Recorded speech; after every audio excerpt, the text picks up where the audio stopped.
Hi friends, welcome to Lakshmi maths. 26 June 2026 இன்னைக்கான current affair question discuss பண்ண போறோம். Railway, SSC, banking, TNPSC படிச்சிட்டு இருக்கேன். டெய்லி பேசிஸ்ல கரண்ட் அஃபேர் படிக்கணும், கரண்ட் அஃபேர் படிச்சுட்டு அதுக்கு டெஸ்ட் எடுக்கணுங்கிற ஸ்டூடெண்ட் லக்ஷ்மி மேக்ஸ் ஆப்ல இருக்க சிஏ பிடிஎஃப் பிளஸ் டெஸ்ட் கோர்ஸ்ல ஜாயின் பண்ணிக்கோங்க. ஃபீஸ் வந்து 999, லைஃப் டைம் வேலிடிட்டி. இந்த நம்பரை லக்ஷ்மி மேக்ஸ்ன்னு சேவ் பண்ணிட்டு இந்த நம்பருக்கு ஐ வாண்ட் சிஏன்னு மெசேஜ் பண்ணுங்க.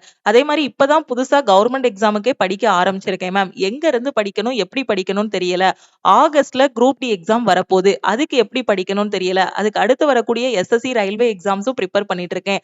எனக்கு ஒரு பெஸ்டான ஆன்லைன் கிளாஸ் வேணுங்கிற ஸ்டூடெண்ட் லக்ஷ்மி மேக்ஸ் ஆப்ல இருக்க ஆல் இன் ஒன் கோர்ஸ்ல ஜாயின் பண்ணிக்கோங்க. இந்த ஒரு கோர்ஸ்லயே 50க்கும் மேற்பட்ட சென்ட்ரல் கவர்மெண்ட் எக்ஸாம்ஸ் எல்லாமே ஃபர்ஸ்ட் அட்டெம்ப்ட்ல கிளியர் பண்ற மாதிரி பெஸ்டான classes, weekly plan, test series எல்லாமே ப்ரொவைட் பண்ணிருப்போம். இதோட ஃபீஸ் வந்து 2499. உங்களுக்கு லைஃப் டைம் வேலிடிட்டி இருக்கும். ஸோ ஆல் இன் ஒன்ல ஜாயின் பண்றதுக்கு இந்த நம்பருக்கு ஐ வாண்ட் ஆல் இன் ஒன்னு மெசேஜ் பண்ணுங்க. இதுல டெய்லி லைவ் கிளாஸ் பாத்தீங்கன்னா மார்னிங் 10:30 to 12 o'clock வரைக்கும் உங்களுக்கு லைவ் கிளாஸ் வந்து இருக்கும். அதே மாதிரி குரூப் டிக்கு டெஸ்ட் எடுக்கணுங்கிற ஸ்டூடெண்ட் டெஸ்ட் பேட்ச்ல ஜாயின் பண்ணிக்கோங்க. டெஸ்ட் பேட்சோட ஃபீஸ் வந்து 499. வேற எதுவும் எக்ஸாம் பத்தி டவுட் இருக்குன்னா இந்த நம்பருக்கு வாட்ஸ்அப்ல மெசேஜ் பண்ணுங்க. 26 ஜூன் இன்னைக்கான கரண்ட் அஃபேர் பாக்குறதுக்கு முன்னாடி 25 ஜூன் எஸ்டர்டே நம்ம என்ன பார்த்தோங்கிறத ஒரு டைம் வந்து ரிவிஷன் பண்ணிடலாம். Okay, according to the QS World Future Skill Index 2027, what is India's global rank in terms of future skills and AI readiness? QS உலக எதிர்கால திறன் குறியீடு 2027 படி எதிர்கால திறன்கள் மற்றும் AI தகுதி ஆகியவற்றில் இந்தியாவின் தரம் என்ன, எத்தனாவது இடத்துல இருக்கும் அப்படின்னா 13வது இடத்துல இருக்கும். Who launched the United Nationோட செக்ரட்டரி ஜெனரல் இவர். ஓகேவா? Who launched the Global Methane Action Plan during the London Climate Action Week 2026? London காலநிலை நடவடிக்கை வாரம் 2026 போது உலகளாவிய மீத்தேன் நடவடிக்கை திட்டத்தை தொடங்கியவர் யார்? யாரு அப்படின்னா யுனைடெட் நேஷனோட செக்ரட்டரி ஜெனரல் ஆண்டனியோ கட்டஸ் இல்லனா குட்டஸ். When is the International Day of Women in Diplomacy observed every year? ஒவ்வொரு ஆண்டும் ராஜதந்திரத்தில் பெண்களுக்கான சர்வதேச தினம் எப்போது அனுசரிக்கப்படுகிறது அப்படின்னா 24 June. Francois Englert, who passed away at the age of 93. Francois Englert தன்னோட 93 வயசுல இறந்து போயிட்டாரு. He was awarded Nobel Prize in Physics in 2013 for his contribution to the theory behind which particle? எதுக்காக இவருக்கு நோபல் பரிசு கொடுத்தாங்க அப்படின்னா ஹிக்ஸ் போசான். ஜூன் 2026 தன்னோட 93வது வயதுல காலமான பிரான்சுவா எங்லட் இவர் வந்து 2013 இயற்பியலுக்கான நோபல் பரிசை பெற்றார். ஓகேவா? எதுக்காக அப்படின்னு பாத்தீங்கன்னா ஹிக்ஸ் போசான் அப்படிங்கக்கூடிய ஒரு கோட்பாட்டுக்காக. According to the UNCTAD report, which country became the world's leading ship recycling nation in 2025? UNCTAD அறிக்கையின் படி இது எல்லாமே நம்ம yesterday டீடைல்டா பார்த்தது, இப்ப ரிவிஷன் பண்ணிக்கிட்டு இருக்கோம். 2025 ஆண்டில் உலகின் முன்னணி கப்பல் மறுசுழற்சி நாடாக மாறிய நாடு எது அப்படின்னா India. European Union joined which US-led initiative in June 2026 to strengthen AI supply chains, semiconductor cooperation and export controls. AI விநியோக சங்கிலிகள், குறைக்கடத்தி ஒத்துழைப்பு மற்றும் ஏற்றுமதி கட்டுப்பாடுகளை வலுப்படுத்த ஜூன் 2026 ஐரோப்பிய ஒன்றியம் அமெரிக்கா தலைமையிலான எந்த முயற்சியில் இணைந்தது அப்படின்னா back சிலிக்கால. According to QS World Future Skill Index 2027, what is India's global rank in terms of future skills and AI readiness? QS உலக எதிர்கால திறன் குறியீடு 2024 படி எதிர்கால திறன்கள் மற்றும் AI தகுதியில இந்தியாவோட ரேங்க் என்ன? 13வது இடத்துல இருக்கு. Who launched the Global Methane Action Plan? So same question தான் அப்படியே ரிப்பீட்டடா எடுத்திருக்காங்க. ஓகே, அடுத்த கொஸ்டின் பாருங்க. ஓகே, அடுத்த கொஸ்டின்ல என்ன சொல்லியிருக்காங்க நமக்கு? ஸோ இது எல்லாமே நாம எஸ்டர்டே பார்த்த கொஸ்டின். ஓகேவா? ஸோ இதுதான் பாத்தீங்கன்னா 26 ஜூன் இன்னைக்கான current affair. Which two Indian women won the prestigious Whiteley Awards 2026, popularly known as the Green Oscars, for their contribution to environmental conservation? சுற்றுச்சூழல் பாதுகாப்பிற்கு ஆற்றிய பெரும்பங்களிப்பிற்காக கிரீன் ஆஸ்கார் என்று பிரபலமாக அழைக்கப்படும் மதிப்புமிக்க விட்லி விருதுகள் ஒயிட்லி விருதுகள் எந்த இரண்டு பெண்கள் வந்து வாங்கியிருக்காங்கன்னு கேட்டிருக்காங்க. ஓகே, கிரீன் ஆஸ்கார்னு சொல்லக்கூடிய இந்த விட்லி அவார்ட்ஸை யாரு வாங்கியிருக்காங்க அப்படின்னு பாத்தீங்கன்னா பர்வீன் ஷேக் மற்றும் பர்ஹா சுப்பா. ஓகேவா? சோ இந்த கிரீன் ஆஸ்கார் இந்த அவார்டை என்ன சொல்லலாம் அப்படின்னு பாத்தீங்கன்னா கிரீன் ஆஸ்கார்னு சொல்றாங்க. இது எதுக்காக கொடுக்கறாங்க அப்படின்னு பாத்தீங்கன்னா சுற்றுச்சூழல் பாதுகாப்புக்கு அவங்க ஆற்றிய பங்களிப்புக்காக வந்து கொடுக்கறாங்க. சோ அப்ப எந்த இந்திய பெண்கள் வாங்கியிருக்காங்க அப்படின்னு பாத்தீங்கன்னா பர்வீன் ஷேக் மற்றும் பர்ஹா சுப்பா. ஓகே, சோ இவங்க தான் அந்த அவார்டு வந்து வாங்கியிருக்காங்க. Okay, Parveen Sheikh and Barkha Subba won the Whitley Award இல்ல Whitley Award. Okay, so Whitley Award 2026 popularly known as Green Oscar. அப்ப Green Oscar 2026 வாங்கியிருக்கவங்க யாருன்னா பர்வீன் ஷேக், அதுக்கப்புறம் வந்து பர்கா Subba. The Whitley Awards are presented annually by the UK-based Whitley Fund and Nature to recognize outstanding grassroots conservation leaders.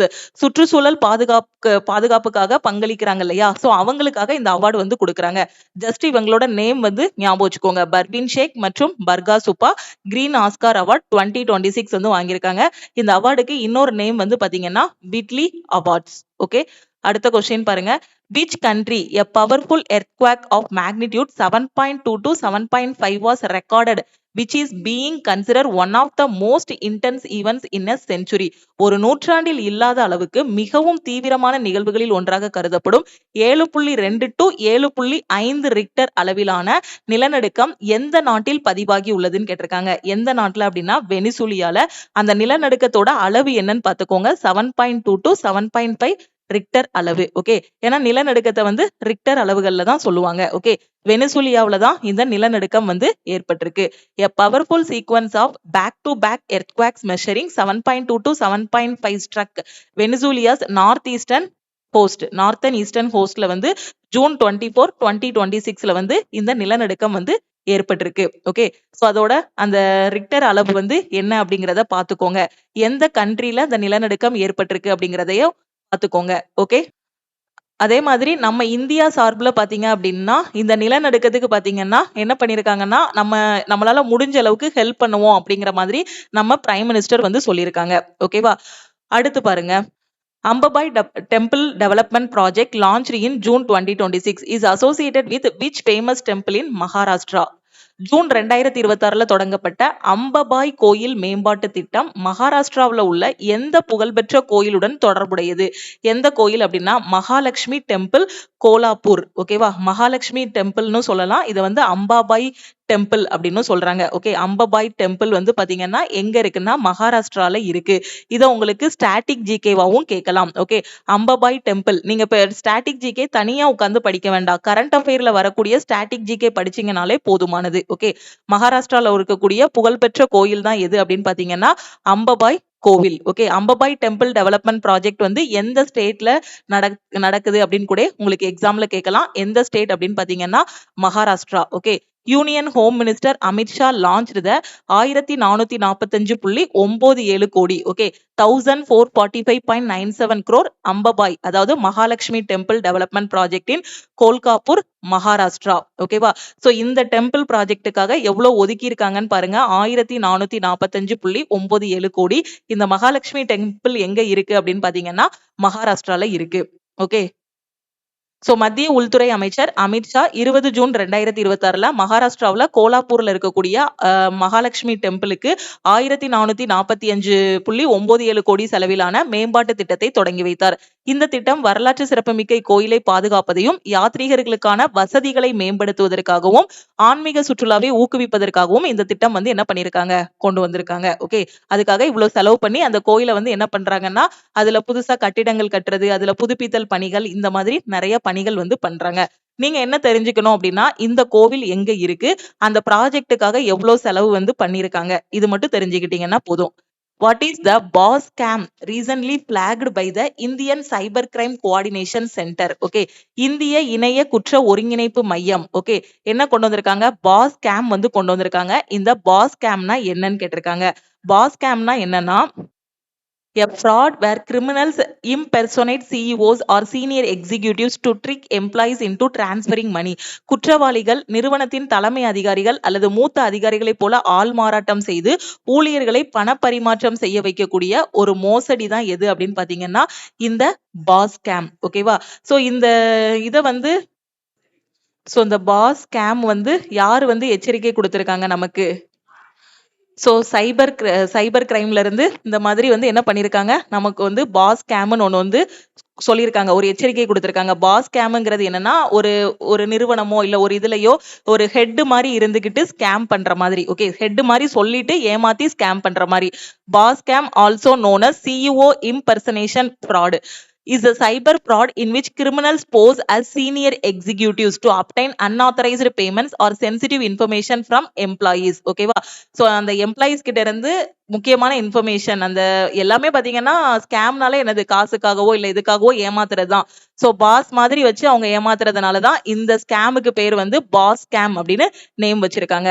Advisory was issued by the Indian cyber crime coordination centre. Okay, cyber crime coordination centre வந்து இந்த இஷ்யூவை வந்து சொல்லியிருக்காங்க under the ministry of home affairs. Okay, so அந்த ஸ்கேமுக்கு name என்ன, so இந்த இதை வந்து எச்சரிக்கை கொடுக்கக்கூடிய அந்த அமைப்பு எது, இது ரெண்டையும் ஞாபகம் வச்சுக்கோங்க. சிஇஓ ஆள் மாறாட்ட மோசடி, சிஇஓ இம்பெர்சனேஷன் ஃப்ராட் என்று அழைக்கப்படும் பாஸ் ஸ்கேம் என்பது ஒரு வகையான இணைய மோசடியாகும். குற்றவாளிகள் நிறுவனத்தின் மூத்த அதிகாரிகளைப் போல நடித்து ஊழியர்களிடமிருந்து அங்கீகரிக்கப்படாத பண பரிமாற்றங்கள் அல்லது முக்கிய தகவல்களை வந்து என்ன பண்றாங்க, அவங்க கிட்ட இருந்து இது பண்றாங்க, எடுக்கிறது. ஓகே, இந்த எச்சரிக்கை ஆலோசனையானது ஜூன் 2026 மத்திய உள்துறை அமைச்சகத்தின் கீழ் வரக்கூடிய இந்த இந்திய இணைய குற்ற ஒருங்கிணைப்பு மையத்தால் வெளியிடப்பட்டது. ஓகேவா? சோ இது இந்திய இணைய குற்ற ஒருங்கிணைப்பு மையம் எதுக்கு கீழே வருது, உள்துறை அமைச்சகம், மினிஸ்ட்ரி ஆஃப் ஹோம் அஃபேர்ஸ்க்கு கீழே வந்து வருது. அவங்க தான் இந்த பாஸ் ஸ்கேம் கூடிய அந்த ஃப்ராடு தனத்தை வந்து வெளியே சொல்லியிருக்காங்க. ஓகேவா? மோசடி செய்பவர்கள் பெரும்பாலும் ரிசர்வ் வங்கி போன்ற ஒழுங்குமுறை அமைப்புகளை போல நடித்து மின்னஞ்சல்கள் அல்லது வாட்ஸ்அப் செய்திகளை அனுப்புகிறார்கள்.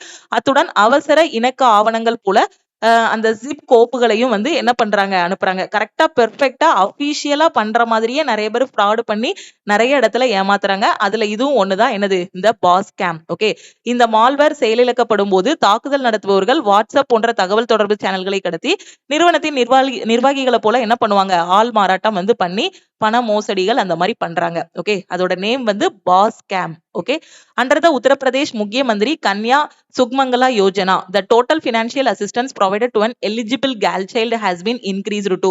உத்தரப்பிரதேச முதலமைச்சரோட கன்யா சுமங்கலா திட்டம் 2026 கீழ் தகுதியுள்ள பெண் குழந்தைக்கு வழங்கப்படும் மொத்த நிதி உதவி எவ்வளவு தொகையாக உயர்த்தப்பட்டுள்ளது. சோ எவ்வளவு இது பண்ணிருக்காங்க அப்படின்னு பாத்தீங்கன்னா 25,000 வந்து இன்க்ரீஸ் பண்ணிருக்காங்க. முக்கிய மந்திரி கன்யா சுமங்கலா யோஜனா எந்த ஸ்டேட்ல கொண்டு வந்திருக்காங்க அப்படின்னும் கொஸ்டின் கேட்பாங்க.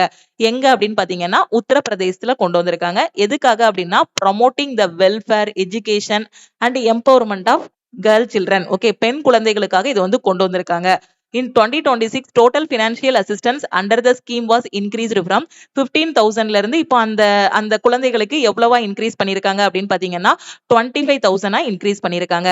This scheme provides financial support in 6 stages from the birth of a girl child until her higher education. Okay, பிறந்ததுல இருந்து மேல் படிப்பு படிக்கிற வரைக்கும் இவங்களுக்கு இந்த ஸ்காலர்ஷிப் மாதிரி இந்த அமௌண்ட் வரும். The scheme is designed to combat female foeticide, child marriage, gender discrimination and school dropouts among girls. Okay, so பள்ளி படிப்பை வந்து இடையில நிப்பாட்டுறது, சைல்டு மேரேஜ், இது எல்லாத்தையுமே என்ன பண்ணிக்கலாம், இந்த மாதிரி பினான்சியல் அசிஸ்டன்ஸ் ஏதாவது பண உதவி பண்ணும்போது என்ன பண்ணிக்கலாம், இதெல்லாம் வந்து தவிர்க்கலாம். Only families with an annual income, அதுக்கு பாத்தீங்கன்னா குடும்ப வருமானம் பாத்தீங்கன்னா 3 லட்சம் ரூபாய்க்குள்ள இருக்கணும். அந்த மாதிரி அந்த குடும்பத்துல இருக்கக்கூடிய குழந்தைகளுக்கு தான் இதை வந்து பயனடையும் வகையில வந்து கொடுக்கறாங்க. முதலமைச்சரோட கன்யா சுமங்கலா திட்டம்ங்கிறது உத்தரப்பிரதேச மாநிலத்துல பெண் குழந்தைகளுக்காக கொண்டு வந்திருக்காங்க. பெண் குழந்தைகளோட நலன், கல்வி, அவங்களுக்கு அதிகாரம் அளித்தலை மேம்படுத்துவதை நோக்கமாக கொண்டு உத்தரப்பிரதேச மாநில அரசு வந்து இந்த முக்கிய மந்திரி கன்யா சுமங்கலா யோஜனா வந்து கொண்டு வந்திருக்காங்க. இந்த திட்டத்தின் கீழே பாத்தீங்கன்னா பயன்பெறக்கூடிய பெண்களுக்கு 15,000 இருந்ததை எவ்வளவா இன்க்ரீஸ் பண்ணிருக்காங்கன்னா 25,000 இன்க்ரீஸ் பண்ணிருக்காங்க.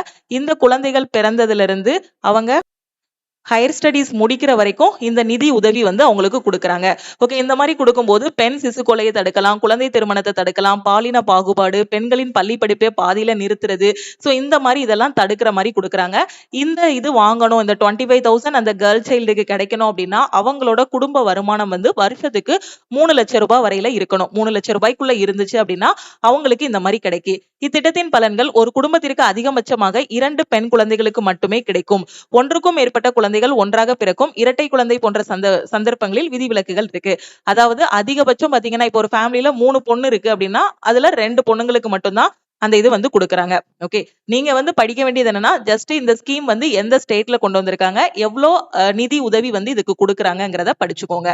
Prime Minister Narendra Modi inaugurated an international standard sports stadium in the hometown of President Draupadi Murmu. The stadium is located in which district of Odisha? குடியரசுத் தலைவர் திரௌபதி முர்முவின் சொந்த ஊரில் சர்வதேச தரத்திலான விளையாட்டு அரங்கம் ஒன்றை பிரதமர் நரேந்திர மோடி திறந்து வைத்தார். இந்த அரங்கம் எந்த மாவட்டத்தில் அமைந்துள்ளது அப்படின்னா மயூர்பஞ்ச்ல இருக்கு. Okay, Prime Minister Narendra Modi inaugurated the Rai Rangpur Sports Stadium on June 24, 2026. எங்க அப்படின்னு பாத்தீங்கன்னா ஒடிஷால ராய் ரங்பூர் ஸ்போர்ட்ஸ் ஸ்டேடியத்தை பிரைம் மினிஸ்டர் நரேந்திர மோடி எங்க திறந்து வச்சிருக்காரு அப்படின்னு பாத்தீங்கன்னா ஒடிஷால இருக்கக்கூடிய மயூர்பஞ்ச்ல திறந்து வச்சிருக்காங்க. The stadium is located in Rai Rangpur, Mayurbhanj district, the hometown of President Draupadi Murmu.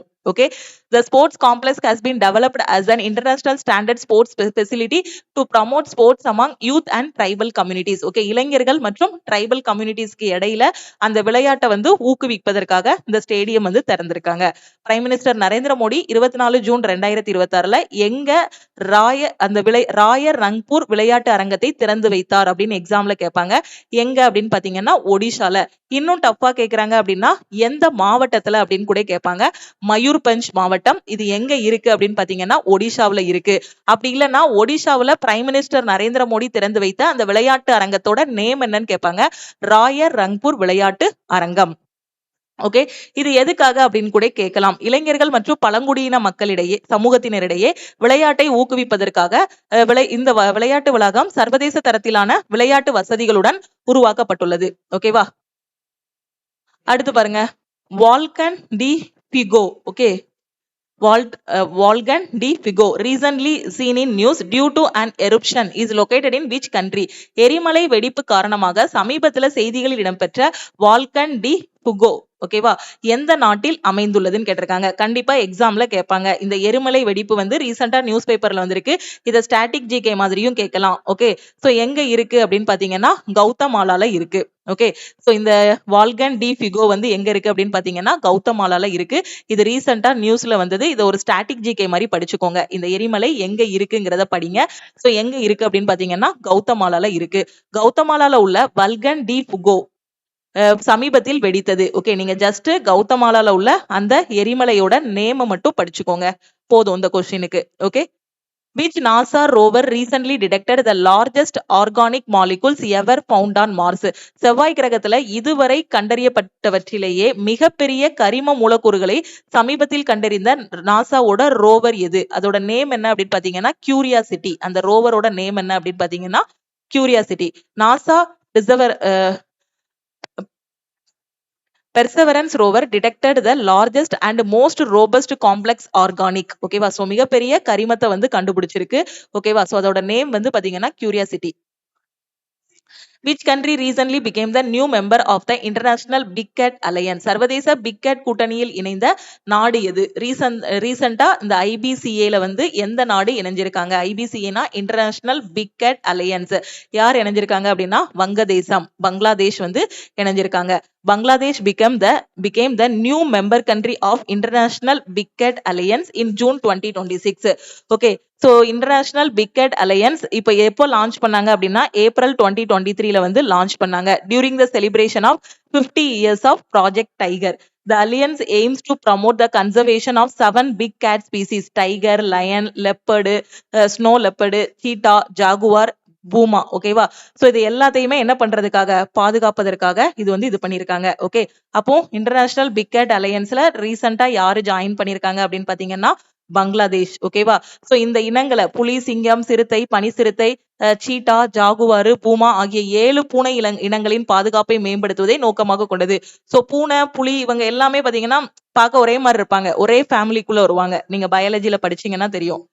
Jammu and Kashmir has sought UNESCO recognition for which traditional musical heritage under the Intangible Cultural Heritage List? அருவமான கலாச்சார பாரம்பரிய பட்டியலின் கீழ் எந்த பாரம்பரிய இசை மரபிற்கு UNESCO அங்கீகாரத்தை ஜம்மு காஷ்மீர் அரசு கோரியுள்ளது? எதுக்கு அப்படின்னு பாத்தீங்கன்னா சுஃபியானா இசைக்கு. ஓகே, இல்லைன்னா சுஃபியானா இசை எந்த மாநிலத்துடன் தொடர்புடையது அப்படின்னு கேட்பாங்க. Okay, Jammu and Kashmir. சுஃபியானா இசைக்கு யுனெஸ்கோவோட அருவமான கலாச்சார பாரம்பரிய அங்கீகாரத்தை பெறுவதற்கு ஜம்மு காஷ்மீர் அரசு வந்து அதுக்கான முயற்சிகளை தொடங்கியிருக்காங்க. ஓகே, இதுதான் பாத்தீங்கன்னா இன்னைக்கான டாப் கரண்ட் அஃபேர், அதுக்கான டீடைல் எக்ஸ்பிளனேஷன். ஓகே, நீங்க டெய்லி கரண்ட் அஃபேர் படிச்சிட்டீங்க அப்படின்னா டெய்லி ஒரு 10 கொஸ்டினோ இல்லைன்னா 15 கொஸ்டினாவே படிச்சிடலாம். அதே மாச கடைசியில உட்காந்தோ இல்லைன்னா எக்ஸாமுக்கு ஒரு மாசத்துக்கு முன்னாடி உட்காந்தோ படிக்கும் போது தான் உங்களுக்கு பேர்டனா இருக்கும். டெய்லி பாத்தீங்கன்னா யூடியூப்ல இனி கரண்ட் அஃபேர் வந்து கொடுத்துருவோம். இடையில வந்து கொஞ்சம் ஸ்டாப் பண்ணிட்டோம். இனி கன்சிஸ்டன்டா பாத்தீங்கன்னா மார்னிங் வந்து உங்களுக்கு மேக்ஸுக்கான கிளாஸ் இருக்கும். குரூப் டி எக்ஸாம் வருது இல்லையா 60 டேஸ்ல. அதனால லாஸ்டா நடந்த குரூப் டியோட 101 ஷிப்ட்ல கேட்ட கொஸ்டின்ஸ் எல்லாமே மார்னிங் டிஸ்கஸ் பண்ணிட்டு இருக்கோம். காலையில 11 மணிக்கு மேக்ஸ் கிளாஸ் வந்து இருக்கும். ஈவினிங் 7 o'clock பாத்தீங்கன்னா கரண்ட் அஃபேருக்கான கிளாஸ் வந்து இருக்கும். ஸோ 2 கிளாஸையும் மிஸ் பண்ணாம பாருங்க. இந்த இடைப்பட்ட டைம்ல பாத்தீங்கன்னா 11 to 7க்குள்ள பாத்தீங்கன்னா மேக்ஸுக்கான ட்ரிக்ஸ் பாத்தீங்கன்னா டெய்லி யூடியூப்ல ஷார்ட்ஸா வந்து அப்லோட் பண்றோம். அதே மாதிரி கரண்ட் அஃபேரோட ஒன்லைனரும் யூடியூப்ல ஷார்ட்ஸ் வரும். ஓகேவா, உங்களுக்கு மார்னிங் 11 மணிக்கு மேக்ஸ் கிளாஸ், ஈவினிங் 7 o'clock பாத்தீங்கன்னா கரண்ட் அஃபேருக்கான கிளாஸ் வந்து இருக்கும். இப்பதான் மேம் நான் காம்படிட்டிவ் எக்ஸாம் ப்ரிப்பரேஷனே ஸ்டார்ட் பண்ணிருக்கேன், எனக்கு எங்க இருந்து படிக்கணும்னு தெரியலங்கிற ஸ்டூடெண்ட், நீங்க எக்ஸாமுக்காகவோ நோட்டிபிகேஷனுக்காகவோ வெயிட் பண்ணாம இப்பவே உங்களோட ப்ரிப்பரேஷனை ஸ்டார்ட் பண்ணுங்க. நம்ம லக்ஷ்மி மேக்ஸ் ஆப்ல இருக்க ஆல் இன் ஒன் கோர்ஸ்ல ஜாயின் பண்ணிக்கோங்க. இந்த ஒரு கோர்ஸ்லயே உங்களுக்கு கிளாஸஸ் கொடுத்துருவோம், மெட்டீரியல்ஸ் கொடுத்துருவோம், அதே மாதிரி வீக்லி பிளான் வந்து கொடுத்துருவோம். அந்த பிளானை படிச்சு முடிச்சதும் வீக்லி டெஸ்ட் வந்து இருக்கும் உங்களுக்கு.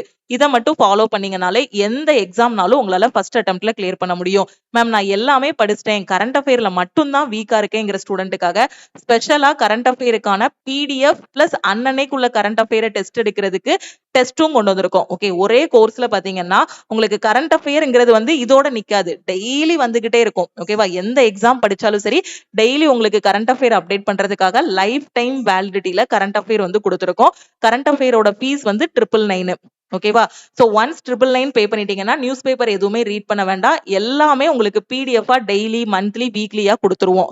அது மாதிரி அதுக்கான டெஸ்டும் டெய்லி வீக்லி மந்த்லியா இருக்கும். இந்த நம்பருக்கு ஐ வாண்ட் சிஏன்னு மெசேஜ் பண்ணுங்க.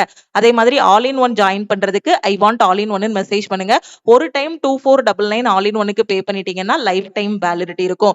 குரூப் டிக்கான மெகா லைவ் டெஸ்ட் நாளைக்கு நம்ம லக்ஷ்மி மேக்ஸ் ஆப்ல கண்டக்ட் பண்றோம். அந்த டெஸ்ட்டை ஃப்ரீயாவே எல்லா ஸ்டூடெண்ட்டுமே அட்டன் பண்ணிக்கலாம். குரூப் டிக்கு எனக்கு டெஸ்ட் பேட்ச் வேணுங்கிற ஸ்டூடெண்ட் 499 பே பண்ணி குரூப் டியோட டெஸ்ட் பேட்ச்லயும் நீங்க ஜாயின் பண்ணிக்கலாம். வேற எதுவும் எக்ஸாம் பத்தி டவுட் இருக்கு அப்படின்னா இந்த நம்பருக்கே வாட்ஸ்அப் பண்ணி கேளுங்க. உங்க ஃப்ரெண்ட்ஸும் ரயில்வே எஸ்எஸ்சி படிக்கிறாங்க, பேங்க் எக்ஸாம் படிக்கிறாங்க, கரண்ட் அஃபேர் எப்படி படிக்கணும்னு தெரியாம இருக்காங்க, இல்ல எக்ஸாமுக்கு எப்படி ப்ரிப்பேர் பண்ணணும்னு தெரியாம இருக்காங்கன்னா நம்ம ஆப்ல இருக்கக்கூடிய all in one course and current அஃபேருக்கான கிளாஸஸ் பத்தின இன்ஃபர்மேஷனை அவங்களுக்கும் ஷேர் பண்ணுங்க.